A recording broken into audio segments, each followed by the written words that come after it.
So this is fight 246. It's down in Hua Hin.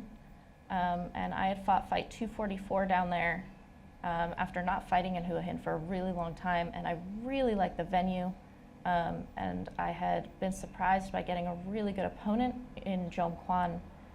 She's one of the best female fighters at around like 50 kilos.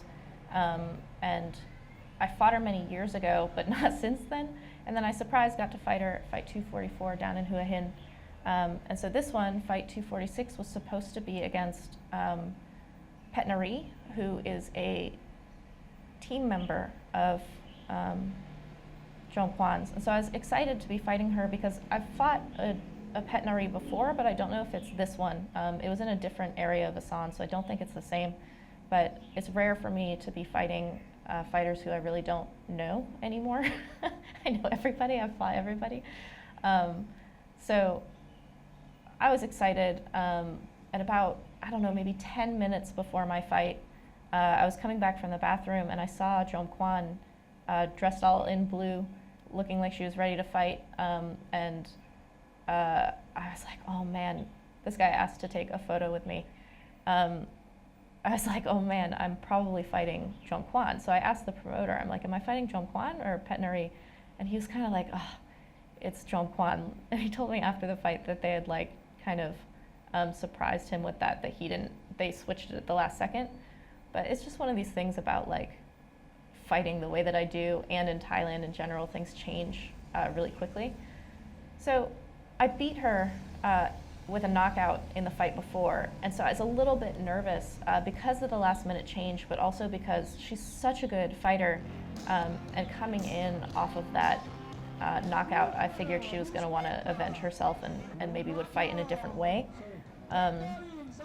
We fought 2 times many years ago, and I beat her the first time unexpectedly. She was on like a 16 fight winning streak or something, and I broke that when I beat her. And then when we fought again deeper in Asan, she kicked my ass. Like, she had changed her style to fight me, and just stayed away from me and really frustrated me in that fight. So I thought coming into this one that maybe she would do something similar, because she's so good that I know that she has other layers of her fighting, and she's perfectly capable of changing the way she fights me to take the win on this one. So I've talked about this in Kevin and my Muay Thai Bones podcast. When I start sealing the ring, I kind of know where my head is at. Like, if I'm not super focused while I'm doing that, I know my head's not quite in the game. I spent extra time in her corner right here because she's Jomkwan, but they kept announcing Petchrungruang the entire time, even when she was in the ring.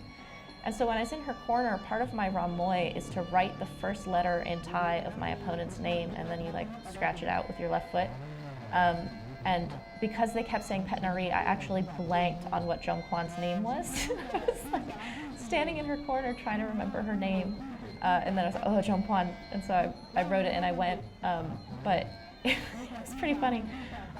Because I know that part of my Ram Muay is a little bit intimidating as it is. And then for me to like spend extra time doing it, even though internally I was just blanking on her name, I'm sure looked a little bit intense to her corner. I talked about this also on the Muay Thai Bones podcast. There's a little bit of a pissing contest that goes on when you're doing your Ram Muay, and little things that Westerners, because this is not our tradition, we might not recognize until we have a lot of experience with it. She took much longer in her circles to kneel down than I did. This is part of a pissing contest, is like who's going to go on their knees first, and you can time it so that your opponent is kind of kneeling to you, which she did to me. I have a much, much shorter Ram Muay than she does. It's much shorter than most of my opponents. It comes from Master K. It's quite old, and it's actually abridged from his version that he fought with. But I recently performed my Ram Muay at the cremation ceremony of my trainer, Prunu's older brother, Pinok, who I really, really liked. And outside of the cremation ceremony, it was me, Angie, Alex, and PTT performing our Ram Muay all together.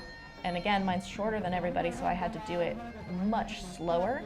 in order to kind of synchronize with everybody. And I think that affected the way I did this today. I think I did my Muay slower, which allowed me to do my stalking part into the corner, which is the best part. Sometimes the opponent's not there. It doesn't look as badass. That's another thing. See how she's putting her hand over my hand? That's part of the pissing contest of the Muay that you'll see sometimes. In my corner is Kru Kin. He operates the Por Pramin gym down in Hua Hin. He and his wife Miriam have always been really nice to me. They came and cornered for me at my last fight. I fought one of their fighters many years ago, and he came back and was cornering for me tonight. He's a really good corner, really cool guy. He actually was a stablemate with Karahat at Sorsupawan gym. He sent a photo of the two of them from back in the day, which was cool. These ropes are super loose. I couldn't crack my back on them at all. So in our first fight, Jomkwan had nailed me with some leg kicks that Diesel Noi yelled at me about. He was like, why don't you just do the low kick destroyer and end that, which I had done eventually in that fight and hurt her shin, and she stopped doing it. But I was determined to do that earlier in this fight, and I think maybe she remembered it because she did not go for the low kicks the same way that she did in the first fight. I'm bouncing my front leg, basically just trying to be able to fake teeps. And I was doing this left kick, so lead leg kick, which comes from my trainer, Krunu. He's really into this, like not switching, but you throw the lead leg kick against an orthodox opponent because that's their open side. And it was working so well at the beginning of this fight, and I had this cool combination of Karahat, which is when someone's trying to annoy that front leg, you basically just pull it backwards and then rubber band it into that kick. So it was like a blending of Karahat and Krunu, which is a very strange combination, but a really good one. I was very happy with how that was working out. It was definitely bothering her. She has a really beautiful, what in Thai is called a root Muay. It means like your general composure, but it's literally the picture of a fighter, and she doesn't break it. Like when she's attacking, being attacked, or even coming off of being off balance, her root Muay is really composed and gorgeous and like steady. It's part of how you can tell a really experienced, good fighter, regardless of who they're fighting. I'd won in the clinch in our previous fight, and so I was trying to get in there. Oh, she got that head kick in. I wasn't able to knock her over in our last fight, and I totally plowed her. That's a foul. But from that head kick, I was able to put her down, and I was pretty happy with that because she's super steady, very hard to knock over. This guy was having a hard time taking my mouthpiece out, which I think I cut my gums a little bit from him popping it out. This is my new fight top that I just had made with Onyx MMA, my sponsors, on the back. So this is me debuting it, and then I have these beautiful shorts that Woody Muay Thai, who don't sponsor me, but they give me shorts because they're awesome, very good people. I had this like complete red outfit that I never do this ever when I fight. I don't have like really snappy outfits, and I think that it kind of affected this like persona, this like red Sonya warrior thing to have my like complete outfit. I think it was working out really nice in this fight. I don't know these people who are in my corner. This is part of how I operate is I go and I fight and I don't have my gym to come with me, and so you either know people down there, like I know Kru Kin and Miriam, and they said that they would come corner for me, or you find people there, or you ask the promoter to give you people. And I kind of like this. I kind of like not knowing my corner because then you don't have a lot of baggage in terms of like wanting to please them or their expectations of you. Like these guys don't know me. Although prior to me fighting, I was watching another fight and this gambler came up to me and asked me if I was on the card, and I was like, yeah, I'm Sylvie Petchrungruang, and he was like, oh, I've heard of you. I was like, awesome, I'll bet you have. Tell your friends. So this is me going left. Kevin's always telling me to go left. She's working her teep a little bit more. Look at how beautiful her spacing is in the way that she moves back and posts and is ready to fire off. She's actually stealing that front leg open side kick. She just threw an elbow there that gave me this black eye that I have now. It landed, but it didn't cut. rhythm with her hands up. She was able to kick my leg and teep off of the same movement. But I'm following her really nice, and because I'm drifting left instead of drifting right, I'm cutting her off as we go, and so it's making it harder for her to post. That was beautiful. She waited for me to put my guard up, like my leg came up to check a kick, and she kicked out my standing leg, and then as I was falling against the ropes, she went and threw a knee at the same time. You can hit an opponent while they're falling, you can't hit them while they're down. Adjusting the shorts, she's badass. Jomkwan's so cool. There, I did a fake kick into a teep that landed. I've been working on that for many, many years in training as like a playful thing, but I've never used it in a fight before. She's doing this thing, it's not the wall of China, which is where you see someone will bar both of your legs with their shin. Instead, she's doing it from the inside, which allows her a lot more flexibility in that block, which is really cool. And it was hard for me to solve that. That was actually what was giving her a lot of, I wouldn't call it advantage, but it was the main thing that I had to solve in these early rounds. See how she's doing it right there? She's blocking off both of my knees, and her coach is telling her to elbow while she has me in that locked position. I was smiling a lot in this fight. I think that I was really enjoying myself. Like, I felt good in the space. I wasn't even like exerting myself very much. I felt very calm, and I felt like my striking was coming out nice.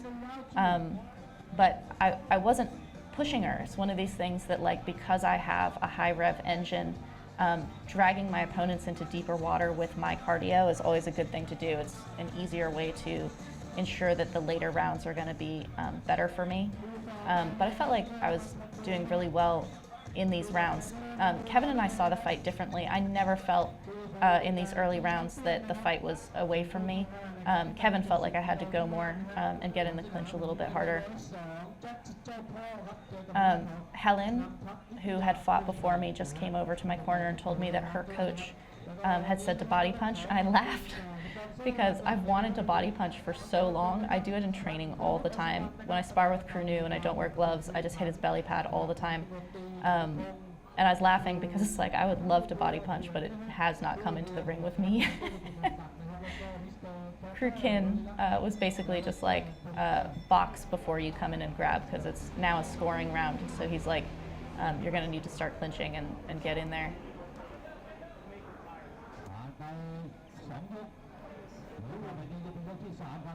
You can always see my total inflexibility when they do that like leg raise thing between rounds. I'm not a flexible person.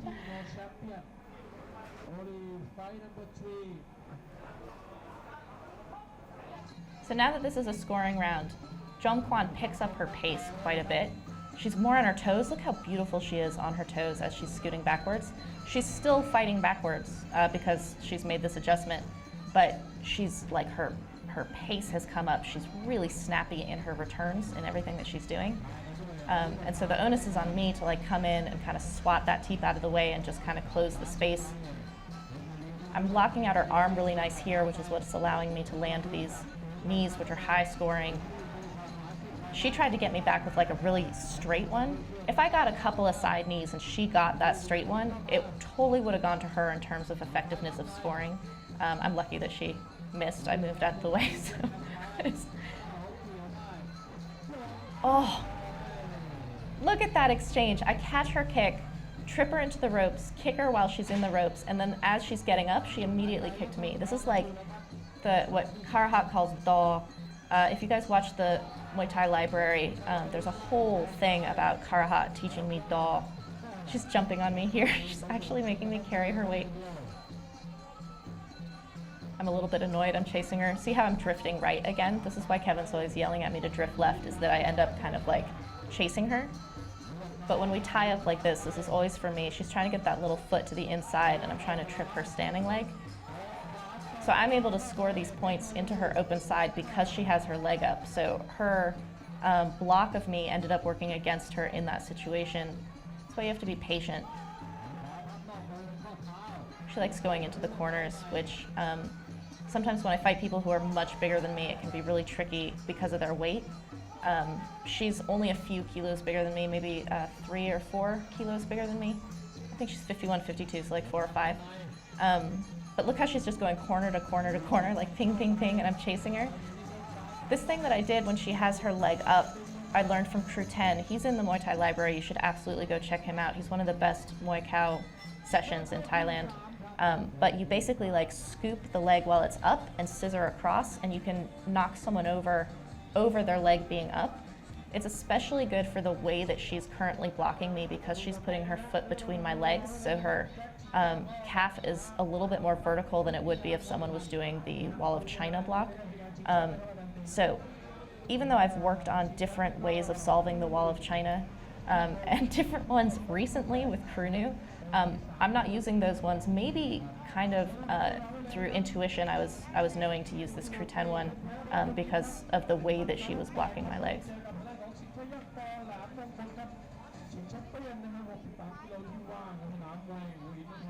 So it was a good round for me. But because it's the first real scoring round, being the one who takes that first round is an advantage because you want to be ahead, but it puts a lot of pressure on you because you have to stay ahead, like you have to gain off of what you've just done.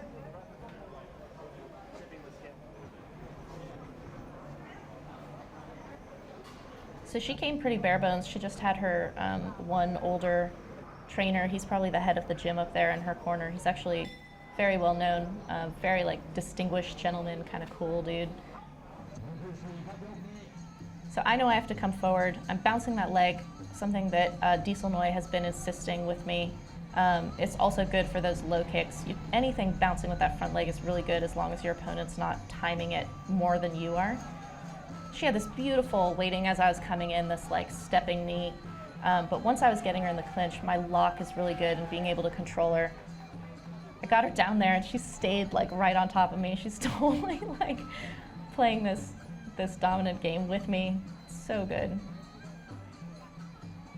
But again, corner to corner to corner. And because I'm going left, I'm able to kind of like get in on her. I was talking about Root Muay, which is the composure and the like overall picture of the fighter. Hers is so beautiful, but in clinching and wearing her down and ripping her down, I'm starting to break her image. In Thai, it's called sia, so to like ruin or spoil something. So I'm spoiling her Root Muay. This spinning thing I've had for a really long time, but I've become way more active in it. I used to just spin to confuse people and try to throw them. But in this one, I was able to land into her open side as I was doing it. So I'm crushing this round right now. This is really good. Earlier, when I said that it's not a foul to hit someone on the way down, I hit her in the chest as she was falling. The referee had already tried to break us, so it was a little bit like she gave me a like, that's not cool look, but it wasn't a foul. See how broken her composure is, how bent over she is? This is why posture in Muay Thai is really important. Westerners, we like to put our butts back and kind of like hunch. It doesn't look good. You're like putting yourself below your opponent and it's spoiling your Root Muay. This thing, how bent and sideways and kind of contorted she is, this is making points that are points on a scorecard even bigger for me. That was a very good round. Coming out of it, very confident, laughing. I was having fun in the ring, which is very, very good for me to see. I was also very nervous going into this fight, but I think that when crazy things happen, like when things change last second, ultimately it ends up having a positive impact on me because it's just kind of like, oh, what are you gonna do? Like everything's chaotic, and you don't try to control everything so much. So again, Kin was just telling me to punch on my way in more and make sure that I keep my hands up. She has good elbows, so it's one of these things where like, even if you have a pretty solid advantage, if you end up getting a little bit sloppy, which happens at the end of fights because everyone is a little bit excited or tired or heated or whatever the thing is, you just have to keep your, again, composure. You have to keep your composure as you're coming in.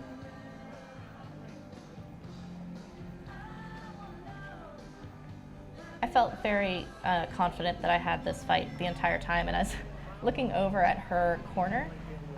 I used to get very intimidated looking over at my opponent's corner because you'll see their trainers telling them what to do, and you're like, oh no, don't do that. But I was looking over, and he was basically like, yeah, I don't know, just try to elbow her or something. Like, this fight is gone, just maybe try to elbow her. So I've become one who always looks at my opponent's corner in order to see how tired she is and what they're telling her to do. So she can, even though I have the lead, she can steal this fight through style, because she's a very, very expert style fighter, but not like this. Not when I have her locked like this and I'm still scoring. She's just trying to keep me off of her, and in so doing, with her head down and her body bent like that, she fouled hard right there, which is why I stay so close to her. I'm a little bit pissed off. You can't put your calf on the back of someone else's calf to trip them over it. So that's my crew 10 trip, and then knees coming off of it.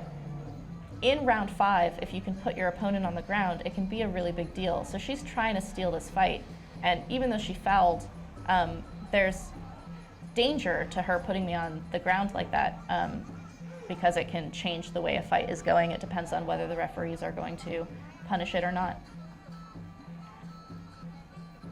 But I basically am trying to find another huge dominant moment, putting her on the ground like that, and then I'm like, I'm good. There's no way that she can take this fight from now. And she submits, she acknowledges it. That's what that tapping of the gloves is.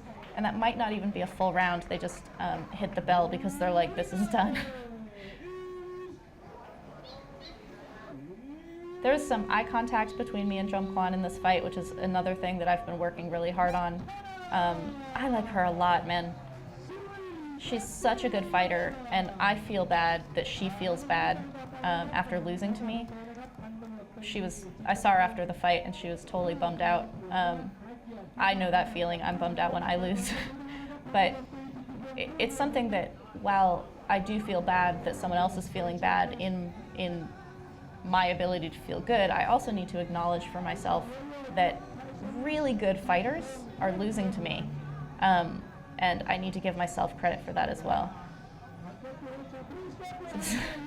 This is a belt that I didn't know. Again, my last fight with her had a belt on it that I didn't know was there. I think that this promoter does it like every weekend, or maybe even on like every female fight. It's, I don't know, it's not unique to Thailand, but it's silly. It's very silly. That guy who just hugged me is the gambler who's like, I've heard of you. And so he, I think, put money on me on that fight. That's Helen, who fought a couple of fights before mine. I was in her corner. It's her husband behind her.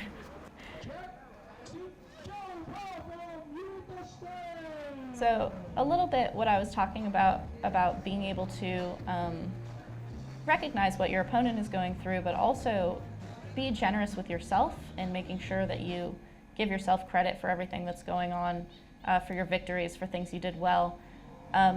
When people come and take photos with you afterwards, they're sharing in your celebration, they're sharing in your success and your victory, and it feels good for everyone. And there's a generosity of like, yes, we all do this together, we all celebrate together, that when I lose because I feel shitty and I want to feel sorry for myself, I often don't let people come help me. But there's a similar generosity to people coming and like taking your gloves off or comforting you in a loss that's similar to when they're sharing in your victory, which is that you're not alone, like you're not isolated in any of those experiences. So these kids, these are some German kids at the Petchrungruang gym, and they came over to take some photos with me afterwards. I forget always that I'm supposed to be the one in the middle, like I just don't think to do it, but obviously the fighter goes in the middle. Kin going in. I actually want to get him in the Muay Thai library.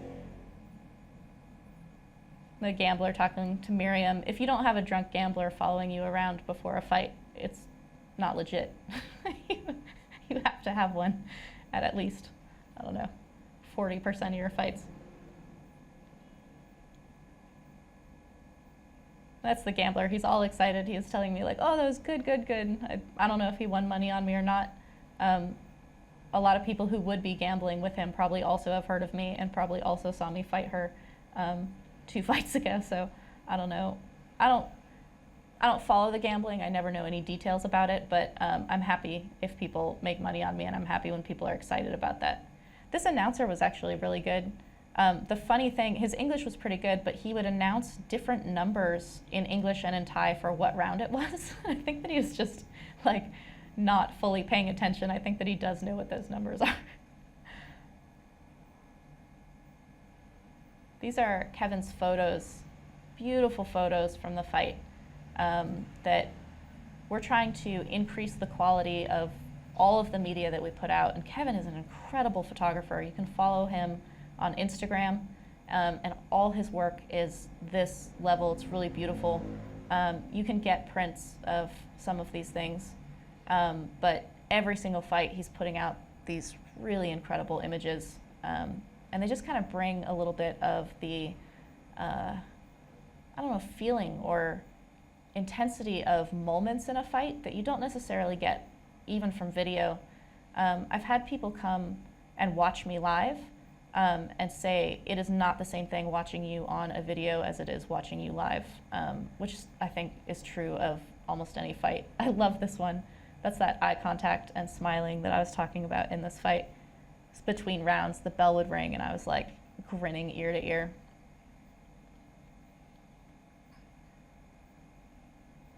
Onyx MMA are my sponsors. If you guys want to sponsor me as a fighter, you can do so through Patreon. To become a patron, check out the link in the description. Everything I do is made possible by my patrons. It's a beautiful shot with Krukin. And if you're watching this on YouTube with the commentary, you can always watch my fights live as they're happening on my Facebook page. And if you're new to watching this one because you're used to watching them live on my Facebook page, welcome to my voiceovers of my fight videos that I do before putting them on YouTube.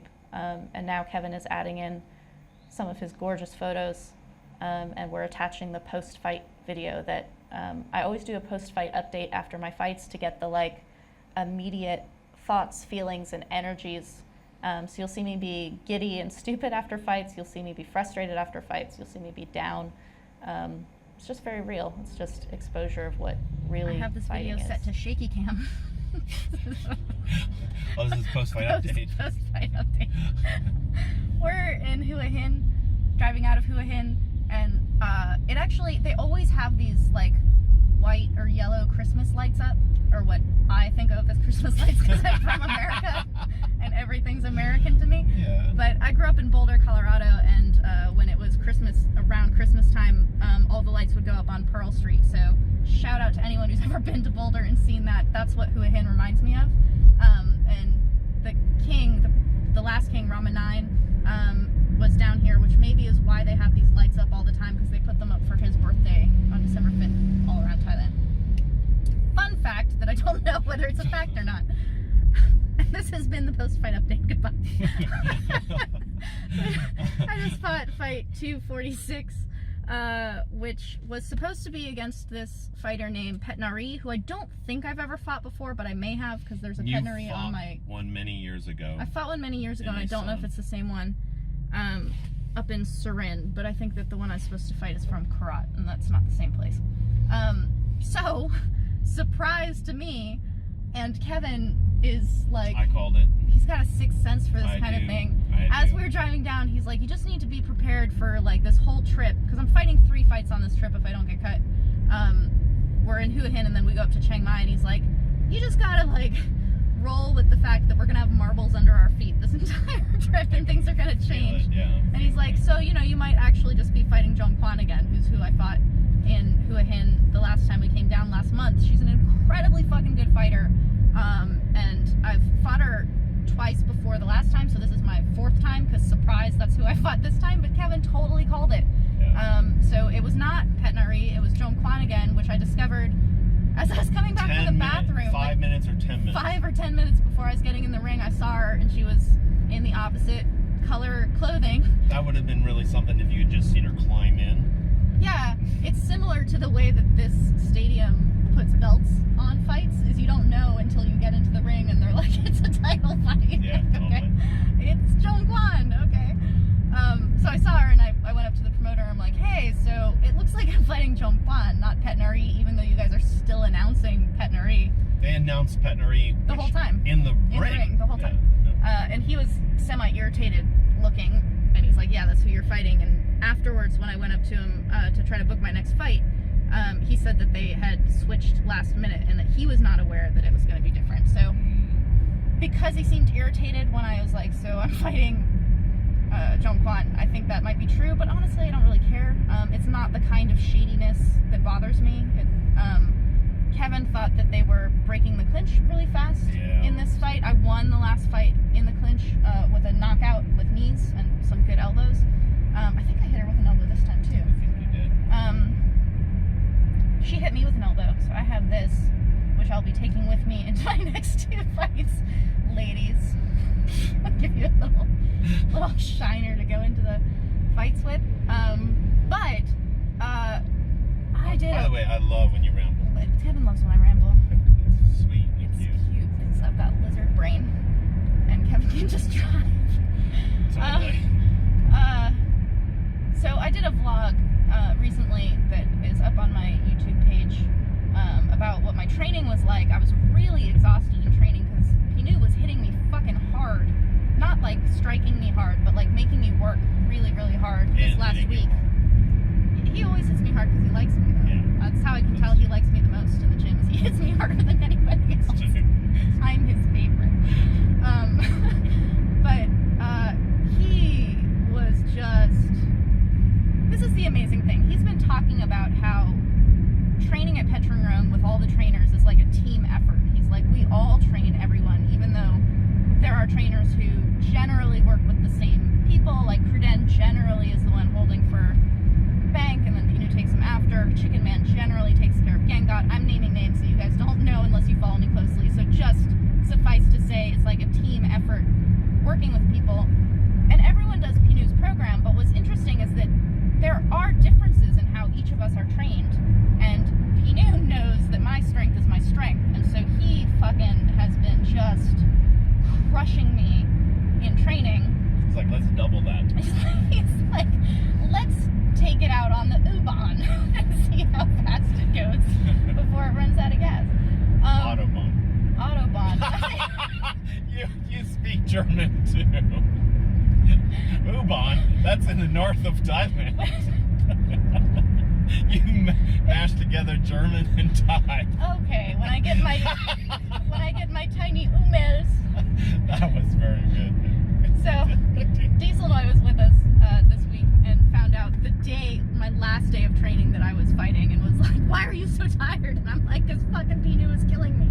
So all of that is to say, I didn't even break a sweat in this fight, really. It was a hard fight too. It was a hard fight, and I was not breathing heavy. That's incredible. That's not necessarily a good thing. It means I could have pushed harder. I could have made her be on my pace a lot more. But that's something that you learn. And I watched Helen's fight right before mine. She actually fought the last time I was fighting in Hua Hin as well. She fights really great. She doesn't know it because she's just inexperienced, so she's just like all in her head about it. But I saw her waiting to take a shower after her fight, and I was telling her how good I thought she looked, and just this one thing about a struggle she had in the clinch. And she was like, there are all these things that I wanted to do that I couldn't do. And I was like, tonight's 2:46 for me, Helen, and I still don't do shit that I want to do. Like, that's the game of fighting, is that you don't do everything you want to do. So, be an adult about it. Sylvie, take note that you didn't fucking break a sweat against a really good opponent who you could have pushed much harder.